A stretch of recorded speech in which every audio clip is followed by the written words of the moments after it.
ইস্তেঞ্জা করতে যায়, অজু ইস্তেঞ্জা করতে যায়, তার শরীরের প্রয়োজন, এটাও তার ইবাদতের অংশ। কি বলেন? এটা যদি ইবাদত না হতো তাহলে প্রস্রাব পায়খানা যাওয়ার সময়, আসার সময় এই দোয়া কি আল্লাহ রাসূল শিখাতেন? তাহলে যে কামের জন্য আল্লাহ এবং আল্লাহ রাসূল দোয়া শিখিয়েছেন, আগে পরে আছে, এগুলো আমার আপনার ইবাদত না? তাহলে এগুলো কি আমাদের ইবাদত। কিন্তু এই ইবাদতটা পালন করা যায় তখন যখন আমার জিন্দেগিটা পুরোটা ইবাদত হয়ে যায়। যদি আল্লাহ রাব্বুল আলামিন যে বিধান দিয়েছেন, যে কোরআন দিয়েছেন, রসুল যে সুন্নাহ দিয়েছেন, এই সুন্নাহ অনুযায়ী যদি আমি আপনি চলতে পারি তাহলে পুরোটাই আমার ইবাদতে পরিণত হয়। একটি মশহুর হাদিস আমরা সবাই শুনেছি যে একজন লোক সালাতুল ইশা সে যদি জামাতের সাথে আদায় করে, আবার সালাতুল ফজর সে জামাতের সাথে আদায় করলো, আল্লাহ রাসূল বললেন যে ওই বান্দা সারা রাত ইবাদত করে, তাহাজ্জুদ গুজার করে যে ইবাদত করতো, যে সওয়াব পেত, আল্লাহর খাতায় লেখা হয়ে যায় যে সে সারা রাত আমার ইবাদত করেছে। সুবহানাল্লাহি ওয়া বিহামদিহি। তো সম্মানিত ভাইরা, তাহলে এই যে ইবাদত বন্দেগী ছোট্ট, শুধু পদ্ধতিগত পরিবর্তন। কি পরিবর্তন? পদ্ধতিগত পরিবর্তন। আমি খাওয়া শুরু করলাম বিসমিল্লাহ বলে, এটা বারাকা, এটা রিজিক। বিসমিল্লাহ ছাড়া শয়তান আমার সাথে ভাগীদার আছে, আছে না নাই? আছে। তাহলে আমাদের এই যে দেশ সমাজ পরিবর্তনের জন্য যুগে যুগে নবী রাসূল আসছেন, আল্লাহ রাব্বুল আলামিন নবী রাসূলদেরকে পাঠিয়েছেন কারো ইত্তেবা করার জন্য, কারো মুক্তাদি হওয়ার জন্য না, ইমাম হওয়ার জন্য। পৃথিবীর শ্রেষ্ঠ মানুষ, শ্রেষ্ঠ ইমাম হচ্ছে আম্বিয়া আলাইহিমুস সালাম। এই জন্য আল্লাহ তাআলা বলছেন যে লাকাদ আরসালনা রুসুলানা বিল বায়িনাত ওয়া আনজালনা মাআহুমুল কিতাব ওয়াল মিজান লিয়াকুমান নাসু বিল কিসত। আল্লাহ বলছেন যে আমি সকল রসুলদেরকে কিতাব দিয়ে, বায়িনাত দিয়ে, মিজান দিয়ে পাঠিয়েছি যেন লিয়াকুমান নাসু বিল কিসত, মানুষদেরকে ন্যায় ও ইনসাফের উপর দাঁড় করিয়ে দেওয়া যায়। কার উপর দাঁড় করিয়ে দেওয়া যায়? ন্যায় ও ইনসাফের উপর দাঁড় করিয়ে দেওয়া যায়। ন্যায় ও ইনসাফের সমাজ যদি কায়েম না হয়, সেখানে কোনোদিন সালাত কায়েম হবে না, যাকাত কায়েম হবে না। এই জন্য আল্লাহ তাআলা সূরা হজের 41 নম্বর আয়াতে বলছেন ওয়াই মাক্কান্নাহুম ফিল আরদি আকামুস সালাত ওয়া আতাউজ যাকাত ওয়া আমারু বিল মারুফ ওয়া নাহাউ আনিল মুনকার। আল্লাহ বলছেন যে আমি যদি তাদেরকে রাষ্ট্র ক্ষমতায় অধিষ্ঠিত করি, কোনো জনপদের নেতৃত্ব দিই, তাদের প্রথম কাজ হবে তারা নামাজ কায়েম করবে। কি করবে? নামাজ কায়েম করবে। তাহলে আল্লাহ বললেন যে রাষ্ট্র ক্ষমতা দিলে প্রথম কাজ হবে নামাজ কায়েম করা। তাহলে রাষ্ট্র ক্ষমতা ছাড়া কি নামাজ কায়েম হবে? ইমাম সাহেব যদি জুম্মার দিনে বলে যে এই আজকা ফজরের নামাজ, জোহর আসর মগরব যারা পড়বে না, এসা পড়বে না, কালকা ফজরের সময় সব তালিকা দিও, মুসলমানের মানে এদের বিচার ফয়সালা হবে, তাও বলার দরকার নাই। খালি বলবে যে আজকে জোহর পড়লাম, আসর মাগরিব এশা কে কে পড়লো না, তোমরা হিসাব লেখো, কালকে আমাদেরকে তালিকা দিও, এই তালিকা অনুযায়ী বিচার ফয়সালা হবে। ওই ইমাম সাহেব কি আমাদের বাংলাদেশে জোহর যদি পড়ে ঘোষণা দেয়, আসরের সময় আর ইমামতি থাকবে? থাকবে ভাই? বলবে যে কত বড় সাহস, আমাদের খায়, আমাদের পড়ে, আমাদের মসজিদে ইমামতি করে, আর আমাদের তালিকা করে কি আমরা নামাজ পড়েছি না না পড়েছি, বলবে না ভাই? আর ইমামতি ছুটাই দেবে। কিন্তু এইটা যদি থানার ওসি বলে, ইউনো বা জেলার ডেসি বলে যে ফজরে এখন যারা আছে তালিকা করো, যে ফজর পর্যন্ত মানে কারা কারা প্রাপ্তবয়স্ক নারী পুরুষ মসজিদে আসলো না বা নামাজ পড়লো না, তালিকা করো। মসজিদে কি জায়গা হবে? জায়গা হবে? দুটাই তো হুকুম। একজন তালিকা করলে ইমাম সাহেব, ইমামের চাকরি নাই, আর একজন তালিকা বলতেছে যে তালিকা করো, সবাই এসে হাজির। এর নাম হচ্ছে ক্ষমতা। এর নাম কি হচ্ছে? কি? ক্ষমতা। তাহলে আল্লাহর বিধান আল্লাহর জমিনে কায়েম করতে হলে এই রকমের সিয়ারগুলো লাগবে, লাগবে কি লাগবে না? আমাদের রাসূল সাল্লাল্লাহু আলাইহি সাল্লাম এই যে আমাদের খুতবার সময় এখানে লাঠি টাঠি আছে না নাই? আছে না? ওই লাঠি কি জন্য? ইমাম সাহেব দুর্বল, দাঁড়াতে পারে না, এই জন্য লাঠি। ওই লাঠি আল্লাহ রাসূলের সুন্নত নিছে যে মসজিদে নববী থেকে, মসজিদ থেকে আইন বিচার সালিশ সব হবে, যারা কথা শুনবে না তার পিঠের ছাল তোলা হবে এই লাঠি দিয়া। এই সুন্নত না ভাই? এই পুরা জায়গাটার নাম কি? এটার নাম মেম্বার। এটা মসজিদে দাঁড়ায় যায় নামাজ, পুরা যার নাম কি? মেহরাব। মেহরাব মানে কি? অস্ত্রাগার, যেখানে অস্ত্র শস্ত্র রাখা হয়। রাখা হয় না ভাই? তাহলে তার মানে কি? অস্ত্র শস্ত্র কি জন্য লাগে? বদমাইশ লোকগুলো সাইজ করা লাগবে, অন্যায় যারা করে তাদেরকে শাস্তি দিতে হবে, সাইজ করতে হবে। কিন্তু আজকে আমার আপনার এই ক্ষমতা, যেটা আল্লাহর বিধান, এই কোরআন সুন্নাহ অনুযায়ী কি আমাদের সমাজ দেশ চলতেছে? চলতেছে না। তাহলে আমি আপনি কিন্তু আল্লাহর রাসূলের এই দাড়ির সুন্নত ভালো লাগে, খুব মজা লাগে, টুপির সুন্নত ভালো লাগে, খাওয়ার পরে মিষ্টির সুন্নতও খারাপ লাগে না, ভালোই লাগে না, কি বলেন? কিন্তু আল্লাহ রাসূল যে রাষ্ট্রপ্রধান ছিলেন, 10 বছর মদিনার রাষ্ট্র চালালেন, আবু বকর, উমর, উসমান, আলী রাদিয়াল্লাহু তাআলা আনহুম 30 বছর রাষ্ট্র চালালেন। ওই কথা শুনলে এক শ্রেণীর মানুষের মন খারাপ হয় না? হয় না? কোরআনের সমাজ, রাসূলের সমাজ শুনলে যাদের মন খারাপ হয় তাদের অন্তরে মুনাফিকির রোগ আছে। কি আছে? মুনাফিকির রোগ আছে। আল্লাহ তাআলা বলেন, ফি কুলুবিহিম মারাদুন ফাযাদাহুমুল্লাহু মারাদা ওয়া লাহুম আযাবুন আলীমুম বিমা কানু ইয়াকসিবুন।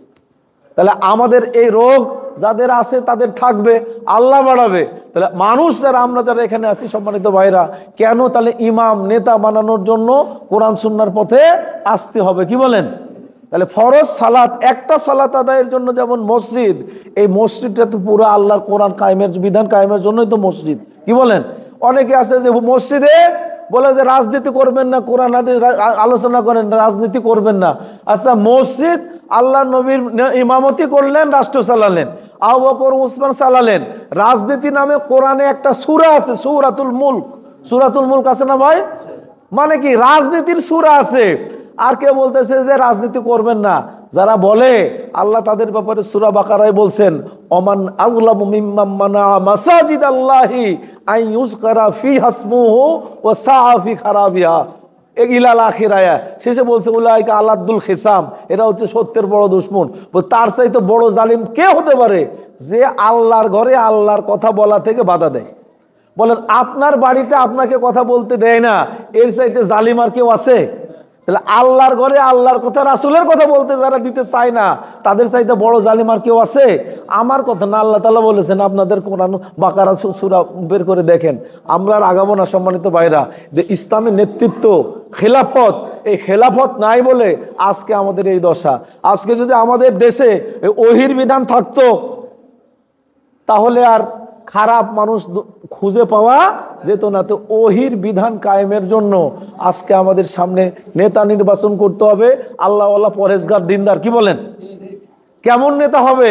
আল্লাহ তাআলা বলেছেন, ইয়াউমা নাদু কুল্লা উনাসিম বিইমামিহিম, সূরা বনী ইসরাঈলের ৭১ নম্বর আয়াতে, যে আমি কিয়ামতের দিনে মানুষকে তাদের নেতা সহ উঠাবো। কি সহ উঠাবে? তাহলে যার যেরকম নেতা হবে কিয়ামতের দিনে তার ফায়সালাটা ওই রকম হবে। তাহলে আমাদেরকে এই জন্য সচেতন হইতে হবে যে আমার সকল কাজ, ওঠা বসা, চলাফেরা, খাওয়া দাওয়া, হয় এটা ভালো কাজ অথবা খারাপ কাজ। কি বলেন? হয় ভালো কাজ অথবা খারাপ কাজ।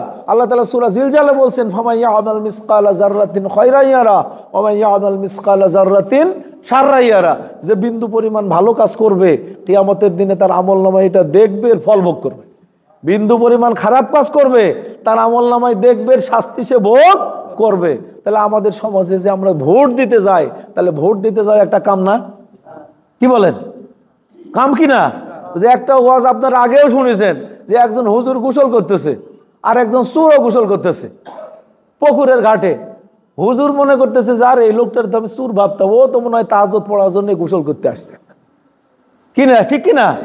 চোর আবার বলতেছে, আরে হাজী সাহেব মানুষের তো আমি ভালোই মনে করেছিলাম, তো ও বেটা দেখে আমার মতো চুরি করে গোসল করতে আসছে। এই গল্প শুনছেন না ভাই? আমরা বিগত দিনে যারা ক্ষমতার হালুয়া রুটি খাইছে তারা মনে করছে যে আমরা তো সব আকাম কুকাম করছি, এখন থেকে আল্লাহওয়ালা, পরেজগার, দিনদার লোকেরা ওই চুরি করার জন্যই আসতেছে। বলতেছে না ভাই?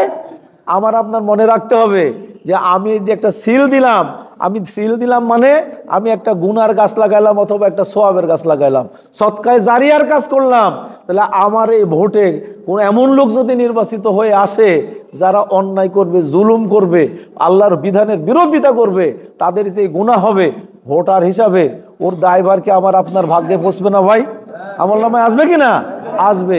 বিপরীত পক্ষে যদি এমন মানুষদেরকে আমরা নির্বাচিত করি ভালো করে, যারা আল্লাহর বিধান, আল্লাহর দিন কায়েম করার জন্য চেষ্টা করবে, অন্যায়কে বাধা দেবে, হারামকে বাধা দেবে, হালালকে প্রতিষ্ঠিত করার চেষ্টা করবে, এই জন্য যে সওয়াব, এটা একজন ভোটার হিসাবে, সমর্থক হিসাবে আমাদের আমলনামায় লেখা হবে না ভাই? তাহলে এই কথাগুলো মানুষকে পৌঁছানোর দায়িত্ব আমাদের সবার না? আল্লাহ রাসূল বলছেন বাল্লিগু আন্নি ওয়ালাউ আয়া, একটা আয়াত যদি তোমরা জানো এটা পৌঁছায় দাও, তাহলে এই আয়াতটা আমাদেরকে পৌঁছায় দিতে হবে না? এই পৌঁছানোর কাজ আমাকে আপনাকে করতে হবে। লাস্টে একটা হাদিস বলে আমি শেষ করি সম্মানিত ভাইরা। আল্লাহ রাসূলের এই হাদিসটি আল্লাহ রাসূল বলছেন মান তামাসসাকা বিসুন্নতি ইনদা ফাসাদিল উম্মতি ফালাহু আজরু মিয়াতা শাহিদিন। এই হাদিসও আপনাদের জানা, কিন্তু ব্যাখ্যা আমরা করি ভুল। আল্লাহ রাসূল বলছেন মান তামাসসাকা বিসুন্নতি ইনদা ফাসাদি উম্মতি, আমার উম্মতের ফিতনার যুগে আমার একটা সুন্নত যে দাঁত দিয়ে আঁকড়ে ধরবে, শক্ত করে ধরবে, তার জন্য 100টা গলা কাটা শহীদের সওয়াব। সুবহানাল্লাহ বলতেছে না ভাই? তাহলে এই সুন্নত, তাহলে আল্লাহ রাব্বুল আলামিনের রাসূল রাষ্ট্রপ্রধান ছিলেন, রাষ্ট্রপতি অবস্থায় তিনি ইন্তেকাল করেছেন 10টা বছর। তাহলে এর চাইতে বড় সুন্নত কি আছে? বলেন, একটা সুন্নত আপনার আছে যে যেই সুন্নত আপনি যদি পালন করেন কোনো অন্যায় কেউ করতে পারবে না, সবাই ভালো হয়ে যাবে। এই সুন্নতটা আগে মানা দরকার, নাকি না এই দাড়ি টুপি পাঞ্জাবি আর মিষ্টি খাওয়ার সুন্নত আগে পালন করা দরকার? কোনটা? কথা বলতে আমি কি বুঝাতে পারিনি নাকি? আমি যদি এই দাড়ি টুপি পাঞ্জাবির সুন্নত করি, এইটা দেখি অন্যায় ব্যভিচার মদ ঘুষ জুয়া এগুলো কি বন্ধ হবে? হবে? বন্ধ হবে না। তাহলে আমার এটা যদি বন্ধ না হয় আর এই ব্যাপারে যদি আমার কোনো ভূমিকা না থাকে, রাসূল তো বলছে তো তোর ঈমানের তো কোনো ধারই ধারিস না। আমরা এই হাদিসটা পড়ছি না, মান রা মিনকুম মুনকারান ফালিয়ুগাইয়িরু বিয়াদিহি ফাইন লাম ইয়াস্তাতি বিলিসানিহি ওয়া ইন লাম ইয়াস্তাতি বিকলবিহি যালিকা আদাফু মিনাল ঈমান। যে তোমার সামনে অন্যায় অপরাধ যদি হয়, জুলুম হয়, তাহলে তুমি হাত দিয়ে বাধা করো। কি দিয়ে বাধা দিবে? হাত দিয়ে বাধা দিবে। লাঠি ধরতে পারলাম না, ভুট্টা কি পাও দিয়ে দেয় না হাত দিয়ে দেয়? কি দিয়ে দেয়? তাহলে আমি যদি এই হাত দিয়ে এটা সিল মারলাম, দিয়ে ক্ষমতার লাঠি যদি আসে, তাহলে আমি 1 নম্বর ইমানদার না ভাই? কি বলেন? 1 নম্বর ইমানদার না? এরপরে 2 নম্বর হচ্ছে না পারলে ফাবি লিসানিহি, তুমি লাঠি দিয়ে পারতেছ না, তাহলে মুখ দিয়ে বলো।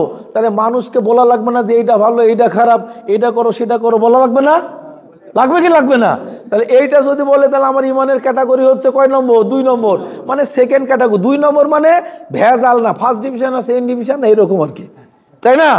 3 নম্বর বলছে যে তাও যদি না পারে, মুখে বললেও ঠ্যাঙ্গাতে মানে ভয় টয় লাগে রে বাপু, যদি আবার কিছু বলে ফাবি কালবিহি যালিকা আযাফু মিনাল ঈমান। গাইয়ারা ইউগাইয়িরু, যারা মাদ্রাসায় পড়েছেন তারা ভালো করে বুঝবেন। ফালিয়ুগাইয়িরু মানে পরিবর্তন করে দাও। তাহলে মনে মনে তুমি প্ল্যান করে এটারে কিভাবে পরিবর্তন করা যায়। মানুষ একটা অনেকে আমরা না বুঝে ব্যাখ্যা করি, জালিকা ফাবি কালবিহি, মনে মনে ঘৃণা করো। আচ্ছা, আমার সামনে পায়খানা এখানে আছে, মরা একটা গরু ছাগল আছে, কাউকে সরাতেও বললাম না, নিজেও সরালাম না, আমি নাকে কাপড় দিয়ে যদি মনে মনে ঘৃণা করি, এর যে বিষ বাষ্প, এটা যে রোগ জীবাণু ছড়ানো কি বাঁচবে? আর পুরা সমাজ যদি কলুষিত হয়ে যায়, তাহলে আমি পীর সাহেব হুজুর কি বাঁচবো? আল্লাহ যদি গজব আসে, সবার আগে উল্টাবে কে? ওই যে খালি আল্লাহ আল্লাহ সুবহানাল্লাহ করে আর চারিদিকে শয়তানের রাজত্ব চলে, তারই আগে উল্টাবে না? কি বলেন? এই জন্য সম্মানিত ভাইরা, আগামী দিনের নির্বাচনে এটা আমাদের নির্বাচন বা ভোট নয়, এটা হচ্ছে ঈমানের যুদ্ধ। অন্যায়ের বিরুদ্ধে হাত দিয়ে, কথা দিয়ে, চিন্তা দিয়ে এটাকে পরিবর্তন করার জন্য এটা আমাদের সংগ্রাম। রাসূলের জীবন্ত সুন্নাহ, যে সুন্নাহকে প্রতিষ্ঠিত করার জন্য আল্লাহ রাসূল মক্কা ছেড়েছেন, তায়েফে রক্ত ঝরিয়েছেন, উহুদে দান্দান মুবারক শহীদ করেছেন। ওই রাসূলের সুপারিশ পেতে হলে ওই উম্মত হিসাবে এই কাজ করা আমাদের সকলের দায়িত্ব। এই কাজ আমরা করব ইনশাআল্লাহ, আমাদের সবাইকে বলবো ইনশাআল্লাহ। আল্লাহ রাব্বুল আলামিনের কাছে আমরা ফরিয়াদ করি, আল্লাহ তুমি আমাদেরকে তোমার যে কোরআনের সমাজ, তোমার রাসূলের সমাজ, এটা প্রতিষ্ঠিত করে দেখার আমাদেরকে তৌফিক দান করো। আমাদের জীবনের সমস্ত গুনাহ খাতাগুলোকে মাফ করো। আল্লাহ রাব্বুল আলামিন আমাদের জীবনের নেক মনের আশাগুলোকে পূরণ করে দাও। আমাদের জীবন থেকে বিপদ আপদ বালা মুসিবত সবগুলো তুমি আমাদেরকে দূর করে দাও। এরপর আমরা কাফফারাতুল মজলিস এই দোয়া পড়ে আমরা শেষ করছি। যে দোয়াটা পড়লে আল্লাহ রাসূল বলেছেন, যদি কেউ কাফফারাতুল মজলিস পড়ে, এখানে ইচ্ছা অনিচ্ছায় যদি কোনো ভুল ত্রুটি হয়ে থাকে, মাফ করে দেন কে? আল্লাহ। এই দোয়াটি হচ্ছে সুবহানাকা আল্লাহুম্মা ওয়া বিহামদিকা আশহাদু আল্লা ইলাহা ইল্লা আনতা আস্তাগফিরুকা ওয়া আতুবু ইলাইক। আসসালামু আলাইকুম ওয়া রাহমাতুল্লাহি ওয়া বারাকাতুহু।